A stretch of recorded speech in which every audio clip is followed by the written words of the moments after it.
to protect Canada, to make our country secure. We're going to spend a very large amount of money to make this country secure in a world that's much more dangerous. Now, we're going to spend it in a way that's smart. We're going to spend it in a way that helps shipyards in Canada, where skilled trades people in Canada are working on developing that. Right now, or up until now, the country's been sending 70 cents in every dollar of military procurement outside of Canada to the United States. The Canada-U.S. relationship, once one of the most dependable defense partnerships in the modern era, is now at a breaking point. Canada's Prime Minister Mark Carney has said it clearly and without hesitation: the era of deep economic, security, and military ties between Canada and the United States is officially over. For decades, both nations stood side by side in NATO, NORAD, and countless global conflicts, projecting unity across the world. But now, in 2025, that narrative has collapsed, and the two neighbors are on a collision course that could reshape North American security as we know it. You may ask, how did it get this bad? The announcement came on March 27th in Ottawa, just weeks after Carney replaced Justin Trudeau as Prime Minister. The timing wasn't random. Only days earlier, Donald Trump, returning to the White House, slapped a 25% tariff on autos and auto parts imported into the United States. That single move hit Canada harder than almost anyone else. The Canadian auto sector employs around 500,000 workers, and those tariffs were a direct blow to Canada's economic core. Carney, only 2 weeks into the job, didn't hesitate. He said Canada would no longer define its future around U.S. dependency. Trade, military, security, the integration model of the past is finished. Carney's words weren't vague political rhetoric, they were a declaration of rupture. He described the U.S. tariffs as unjustified and a violation of the USMCA trade agreement. He vowed retaliation that would maximize pressure on the U.S. while sparing Canadian industries as much as possible. And then came the bigger statement: Canada will build its defense, strengthen sovereignty, and no longer assume that military cooperation with Washington is the cornerstone of its security. That shocked not just Americans, but many Canadians who had grown up in a world where NORAD, cross-border exercises, and defense coordination were taken for granted. Why now? The answer lies in years of accumulated friction. Trump has openly mocked Canada in speeches, at times even joking that it could be America's 51st state. To Canadians, that's not just banter, it undermines sovereignty. Add to that the constant pressure on Canada to increase defense spending, the recurring trade disputes over steel, aluminum, lumber, and dairy, and you have a picture of a relationship stretched thin long before the auto tariffs broke it. Carney, unlike his predecessors, decided not to paper over the cracks, but to acknowledge them head-on. Canada's military reality also forced the issue.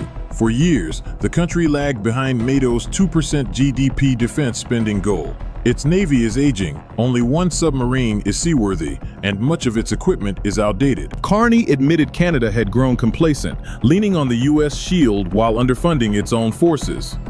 But with Russia flexing in the Arctic, China increasing its global presence, and America proving unpredictable under Trump, Canada concluded that depending on Washington is no longer safe. So, what happens next? Carney promised to accelerate defense investment, hitting the 2% target by 2026, not 2030.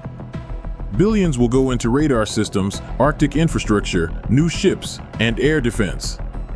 Canada is already in talks with allies like Australia and the UK to expand joint operations, and it is weighing its role in a new missile defense initiative dubbed the Golden Dome. The Arctic is becoming the centerpiece of this military shift. For decades, it was ignored, seen as frozen wilderness, but melting ice has opened shipping lanes and exposed massive mineral wealth. Russia has militarized its side of the Arctic, China is showing interest, and Canada doesn't want to be caught unprepared. The economic side is just as tense. Losing easy U.S. market access for autos threatens a core industry.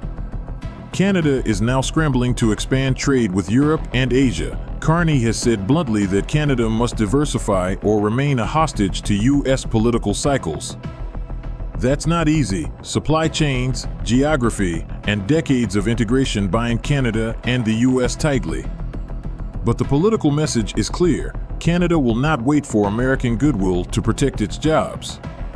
It will find other options, even if painful in the short term. The consequences of this break are already being felt. Canadian diplomats say negotiations with Washington are on ice until the U.S. changes its tone. NATO allies are watching closely, wondering how this will affect joint missions, intelligence sharing, and the NORAD air defense system that has defended North America since the Cold War. Some Canadian officials insist cooperation in areas like NORAD won't be abandoned entirely, but they stress it will now be judged through the lens of sovereignty first, partnership second. Behind the scenes, Canadian military insiders are quietly acknowledging that the forces are underprepared. Less than half of land vehicles are operational, and years of underinvestment have left gaps across the board. But Carney's government insists this is exactly why they need to break the cycle of relying on U.S. cover. For the first time in decades, Canada is preparing for a world where it stands on its own.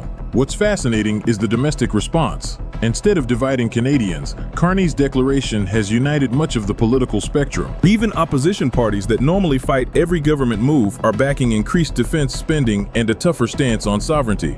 Ordinary Canadians, once skeptical about pouring money into the military, are warming to the idea after years of watching Trump threaten trade ties and disrespect Canada publicly. This shift in public mood might be the biggest long-term change, as it could permanently reset how Canadians think about their role in global security. Still, the path ahead is uncertain. Can Canada realistically disentangle itself from the U.S. when 75% of its exports still go south? Can it build a defense industry strong enough to stand independently without leaning on American technology?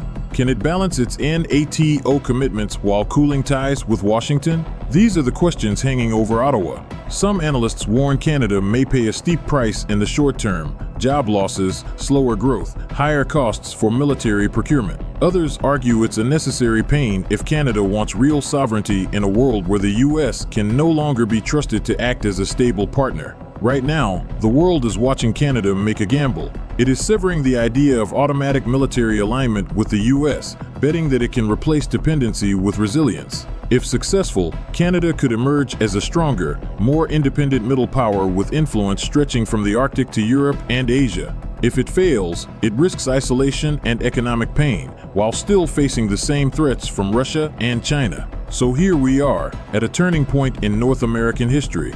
The neighborly handshake across the world's longest border has been replaced by tariffs, speeches, and broken trust. Mark Carney's words signal that Canada is done pretending the relationship hasn't changed. What comes next will determine not just the future of Canada and the United States, but the security framework of the Western world. What do you think? Can Canada really walk away from decades of deep military and economic integration with its most powerful neighbor? Or is this just political theater that will eventually be patched over? Let us know your thoughts in the comments, and don't forget to subscribe for more in-depth analysis on the stories reshaping our world.